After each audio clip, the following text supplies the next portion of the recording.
नमस्कार, मैं वैशाली। न्यूज भारत 7 में आपका स्वागत है। चलिए देखते हैं बुलेटिन खबरें जो है आज के सुर्खियों में। भारत 2047 में कैसा होगा?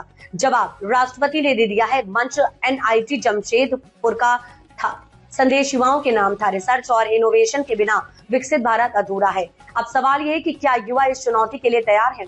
भारत को 2047 तक विकसित राष्ट्र बनाने का सपना अब सिर्फ नारा नहीं बल्कि एक स्पष्ट रोड मैप बन चुका है। झारखंड के जमशेदपुर में NIT के दीक्षांत समारोह के मंच से राष्ट्रपति द्रौपदी मुर्मू ने देश के युवाओं को सीधे संदेश दिया। उन्होंने साफ कहा कि विकसित भारत का रास्ता रिसर्च, इनोवेशन और स्टार्टअप संस्कृति से होकर जाता है।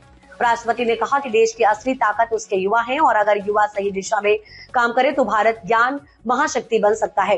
राष्ट्रपति ने छात्रों को याद दिलाया कि शिक्षा का मतलब केवल बड़ी नौकरी और मोटा पैकेज नहीं होता। असली सफलता तब है जब आपके ज्ञान और काम से समाज के जीवन में सकारात्मक बदलाव आए। उन्होंने कहा कि तकनीक ने दुनिया बदली है, लेकिन इसके साथ साइबर अपराध और कचरे जैसी गंभीर चुनौतियां भी पैदा हुई। इन समस्याओं का समाधान भी तकनीक और रिसर्च से ही निकलेगा। दीक्षांत समारोह में 1112 छात्रों को डिग्रियां दी गई। कई छात्रों को स्वर्ण और रजत पदक से सम्मानित किया गया। राष्ट्रपति ने इन छात्रों को बधाई देते हुए कहा कि अब असली परीक्षा शुरू होती है। देश को आपकी जरूरत है। आपकी सोच, आपकी खोज और आपकी मेहनत ही भारत का भविष्य तय करेगी।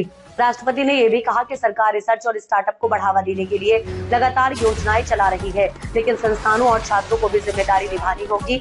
NIT जैसे संस्थानों को सिर्फ डिग्री देने तक सीमित नहीं रहना चाहिए, बल्कि समाज की समस्याओं के समाधान का केंद्र बनाना चाहिए। झारखंड दौरे के दौरान राष्ट्रपति ने संथाली भाषा और ओल चिकी लिपि की शताब्दी समारोह में भी हिस्सा लिया। ये संदेश साफ था कि विकास के साथ संस्कृति और भाषाओं का संरक्षण भी उतना ही जरूरी है।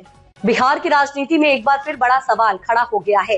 मुख्यमंत्री नीतीश कुमार के बेटे निशांत कुमार को लेकर जदयू के भीतर हलचल तेज हो गई। राजधानी पटना के गर्दनी बाग में जदयू कार्यकर्ता भूख हड़ताल पर बैठ गए और मांग कर रहे हैं कि निशांत कुमार को सक्रिय राजनीति में लाया जाए। कार्यकर्ताओं का कहना है कि यह सिर्फ एक व्यक्ति का सवाल नहीं, बल्कि पार्टी और बिहार के भविष्य से जुड़ा मुद्दा है। रविवार सुबह से ही कार्यकर्ता गर्दनी बाग में जुटने लगे। हाथों में तख्तियां थी और नारे गूंज रहे थे। मांग साफ थी कि निशांत कुमार अब राजनीति में कदम रखे। कार्यकर्ताओं का कहना है कि निशांत पढ़े लिखे हैं, उनकी छवि साफ है, वे विवादों से दूर रहे हैं और यही वजह है कि पार्टी को उनके नेतृत्व में नई ताकत मिल सकती है। जदयू कार्यकर्ताओं का मानना है कि भविष्य की जिम्मेदारी अब नई पीढ़ी को दी जानी चाहिए। उनका कहना है कि नीतीश कुमार ने बिहार को स्थिरता दी और अब वक्त है कि उसी विरासत को आगे बढ़ाने के लिए निशांत कुमार को आगे लाया जाए। कार्यकर्ताओं का दावा है कि अगर निशांत राजनीति में आते हैं तो जमीनी स्तर पर पार्टी को नई ऊर्जा मिलेगी और संगठन को मजबूत होगा। भूख हड़ताल पर बैठे नेताओं ने साफ चेतावनी दी है कि अगर 12 घंटे की भूख हड़ताल के बाद भी उनकी मांगों पर ध्यान नहीं दिया गया तो आंदोलन और तेज किया जाएगा। अगला चरण 24 घंटे की भूख हड़ताल का होगा, जो JP गोलंबर पर JP प्रतिमा के नीचे किया जाएगा। उन्होंने कहा कि आंदोलन पूरी तरह शांतिपूर्ण रहेगा, लेकिन मांग से पीछे हटने का सवाल ही नहीं है। कार्यकर्ताओं ने मुख्यमंत्री नीतीश कुमार से भावनात्मक अपील भी की। उन्होंने कहा कि वे उन्हें अभिभावक मानते हैं और पार्टी तथा बिहार के भविष्य को देखते हुए निशांत कुमार को राजनीति में आने की अनुमति दी जानी चाहिए।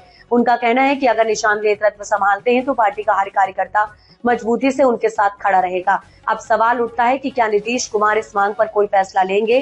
क्या बिहार की राजनीति में एक नया चेहरा उभरने वाला है? नए साल की शुरुआत से पहले दिल्ली सरकार ने राजधानी के गरीब और जरूरतमंद परिवारों को एक बड़ा तोहफा दिया है। मुख्यमंत्री रेखा गुप्ता ने ऐलान किया है कि नए साल से आर्थिक रूप से कमजोर वर्ग यानी EWS के पात्र परिवारों को उनके फ्लैट्स की चाबियां सौंपी जाएंगी। ये सिर्फ मकान देने की योजना नहीं है, बल्कि गरीबों को सम्मानजनक और सुरक्षित जीवन देने की एक बड़ी पहल मानी जा रही है। दिल्ली शहर आश्रय सुधार बोर्ड की EWS कॉलोनियों में तेजी से विकास कार्य चल रहा है। मुख्यमंत्री ने साफ कहा है कि सरकार का उद्देश्य केवल 4 दीवारी खड़ी करना नहीं, बल्कि शिक्षा व्यवस्था, स्वच्छता, जलापूर्ति, हरियाली और रोजगार से जुड़ी सुविधाएं एक साथ उपलब्ध कराना है। सावड़ा, घेवरा जैसी बड़ी कॉलोनियों में बुनियादी और सामाजिक ढांचे को मजबूत करना सरकार की सर्वोच्च प्राथमिकता है। सावड़ा घेवरा में 37.81 एकड़ क्षेत्र में बनी कॉलोनी में 2012 से 2020 के बीच 7,620 फ्लैट बनाए गए थे। इनमें से 6,476 फ्लैट अभी खाली हैं। अब इन फ्लैट्स को मरम्मत कर गरीब परिवारों को सौंपने की तैयारी है। सरकार ने 2500 खाली फ्लैटों की मरम्मत के लिए 27 करोड़ रुपए की मंजूरी दी। इन कॉलोनियों में 100% सीवरेज नेटवर्क, आवासीय पार्क, भूमिगत जल टैंक, कचरा प्रबंधन, स्कूल डिस्पेंसरी, शॉपिंग सेंटर और ऑटो टैक्सी स्टैंड जैसी सुविधाएं विकसित की जा रही है। आसपास bus stop, metro station, police station और अस्पताल पहले से मौजूद हैं।